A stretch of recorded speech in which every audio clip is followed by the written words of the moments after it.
Salut tout le monde. Bon, j'avais pas prévu de faire une vidéo actu, mais il se passe quelque chose pour l'instant dans, on va pas dire ma vie, hein, il n'y a rien d'extraordinaire là-dedans, mais veux revenir sur cette petite vidéo vlog que j'avais fait, la 18, la dernière, où je parlais du Mosin Nagant. Voilà, ce Mosin Nagant, je voulais m'en débarrasser, j'avais dit dans cette vidéo, voilà, pour 100 balles, je laissais partir sans problème.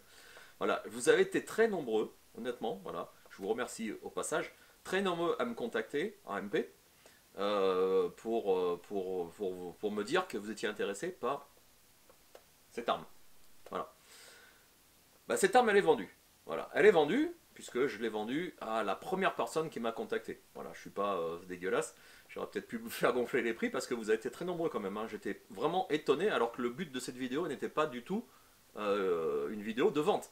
Voilà, j'ai même eu un petit peu peur à ce moment-là en disant que, putain, YouTube, s'ils regardent ça, ils vont voir qu'un gars sur sa page YouTube, sur sa chaîne YouTube, vend des armes.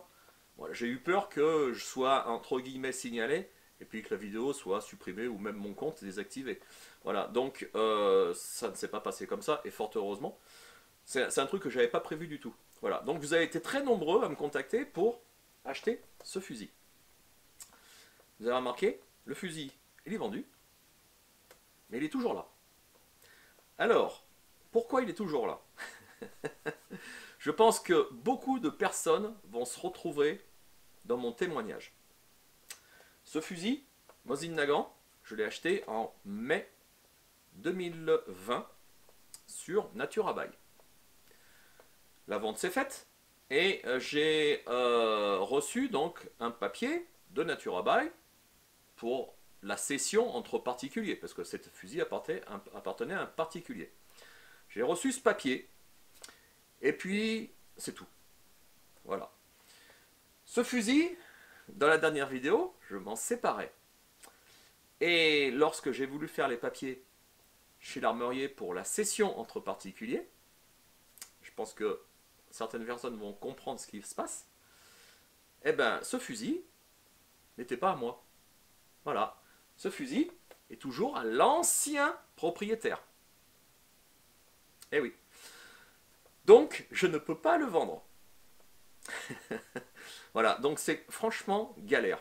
Franchement galère, parce que en fait, Naturabuy a envoyé les papiers à ma préfecture, parce que je les ai reçus de mon côté, mais la préfecture de chez moi, qui pourtant, elle, est carrée, voilà, généralement quand on fait une demande d'autorisation de détention, eh ben, c'est, on va dire, pas les plus rapide, mais en un mois et demi, j'ai mon autorisation de détention.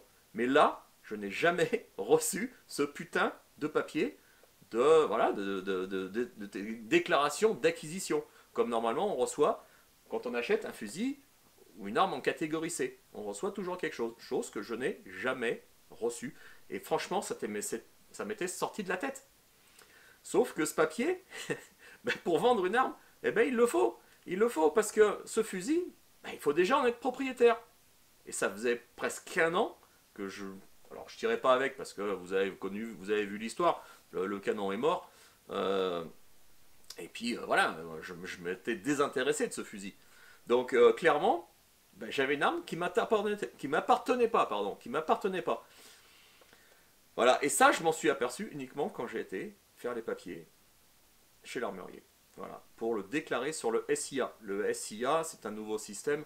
Voilà, c'est, vous savez, pour ceux qui sont habitués aux armes, c'est le rack virtuel que tout tireur sportif possède, où il peut rentrer toutes ses armes. Alors ce n'est pas vous qui rentrez l'arme, hein, c'est l'armurier qui rentre l'arme dans votre SIA. Donc vous avez un numéro attribué et toutes les armes sont rentrées dedans. Et quand on vous vendez une arme, eh ben écoutez, c'est simple, hein, a priori, on prend l'arme qui vous appartient, on la bascule chez l'autre qui la vend, qui a un SIA forcément, normalement. Si c'est pas le cas, ben, il va vous le créer. Et donc l'arme est transvasée comme on pourrait faire un copier-coller ou une voilà sur informatique. C'est hyper simple. Voilà, c'est hyper simple. Sauf que ça n'a jamais été fait. Le fusil ne m'appartenait pas. La préfecture ne m'a jamais envoyé ce papier. Tout simplement parce que, soi-disant, ils ne l'ont jamais reçu. Alors là, je pense que honnêtement, je ne vais pas les incriminer, mais là, il y a de la mauvaise foi quelque part.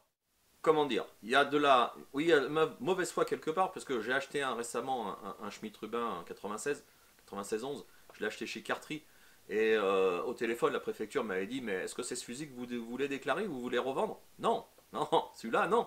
Donc Cartry, celui qui m'a vendu ce fusil, a fait la démarche, et puis ça va être fait correctement. Sauf que Natura Bay, eux aussi, moi je pense que ce sont des professionnels sérieux, puisque j'ai reçu ma part de documents, forcément la préfecture a reçu la sienne. Voilà, donc clairement, il y a eu un manquement à la préfecture. Alors, voilà, je les incrimine pas, c'est la première fois que ça m'arrive, ce genre de déboire, entre guillemets, hein, déboire. Ça va se régulariser, mais c'est une perte de temps inutile pour tout le monde. Alors, à savoir, le SIA, c'est réservé aux professionnels, c'est réservé aux armuriers. Parce que en discutant avec l'armurier chez qui je voulais faire la démarche administrative, il m'a expliqué, le SIA, voilà, c'est réservé qu'aux armuriers. Ce n'est pas réservé, on n'a pas encore la visu, nous, en tant que particulier, en tant que tireur sportif, hein, ou chasseur. C'est dommage parce que ça serait bien. On saurait vraiment ce qui nous appartient ou ce qui ne nous appartient pas, ce qui est enregistré ou pas. Mais la chose la plus quand même aberrante, c'est que l'administration, la préfecture, n'a pas accès au SIA. Alors peut-être que ça va être fait bientôt, mais ils n'ont pas accès. Et ça, c'est un gros manquement, je pense, au niveau administratif. Enfin, voilà, moi je critique un petit peu la France, mais sur certains détails, je pense qu'ils sont vraiment à la ramasse. Voilà, clairement à la ramasse. Alors je suis un peu en colère, je suis un peu... voilà, on va dire que voilà, c'est comme ça, c'est la France, quoi. Il faut s'y habituer, quoi. Voilà, c'est de l'administration pure et dure, ils sont bornés, enfin c'est de la connerie monumentale. Voilà. Alors il faut prendre les choses avec le sourire. Moi je prends les choses avec le sourire, mais je me mets à la place de la personne là, qui m'a acheté ce fusil et qui voit dans ma vidéo bah, que le fusil est encore là. Alors peut-être que quand je vais éditer cette vidéo là, telle que vous voyez, le fusil sera déjà parti. Mais voilà, franchement, c'est pas normal. C'est pas normal déjà que j'ai un fusil qui ne m'appartient pas. Et même, je vais vous dire même chose, quand j'étais chez l'armurier, j'ai appelé l'ancien propriétaire, c'est-à-dire qui m'a vendu au mois de mai l'année dernière. Il n'était pas au courant non plus. Il n'était même pas au courant qu'il était encore propriétaire de ce fusil. Enfin, voilà, c'est des choses qui arrivent. Je pense qu'il y a pas mal de personnes qui vont se reconnaître dans mon témoignage parce qu'on peut avoir de sacrées surprises avec ce milieu des armes. Voilà, avec le côté administratif. Et en plus, un petit détail supplémentaire qui pourrait passer pour risible, c'est que ces mêmes armuriers n'ont pas accès, attendez-vous bien, aux armes volées, aux fichiers des armes volées. Enfin, c'est quand même un monde. Les armuriers vendent des armes et ils n'ont pas accès à un putain de fichier d'armes volées. Enfin, voilà, voilà. Voilà, c'est un peu un coup de gueule. Franchement, c'est énervant.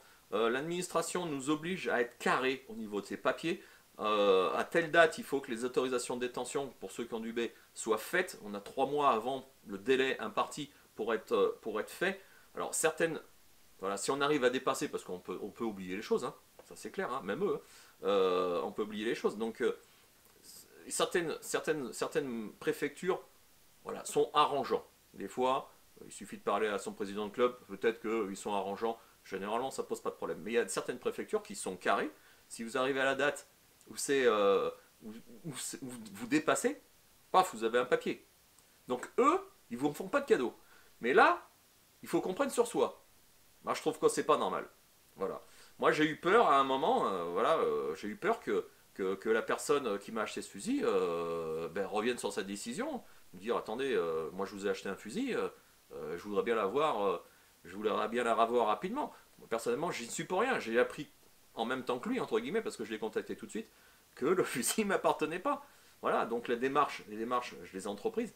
J'espère que ça sera rapide. Peut-être que quand vous verrez la vidéo, j'aurai déjà le papier et que le fusil sera vendu définitivement et envoyé. Mais là, clairement, c'est gavant. Voilà. Voilà, donc petit conseil, voilà, un petit conseil, c'est faut suivre son côté administratif, les papiers, il faut les avoir, faut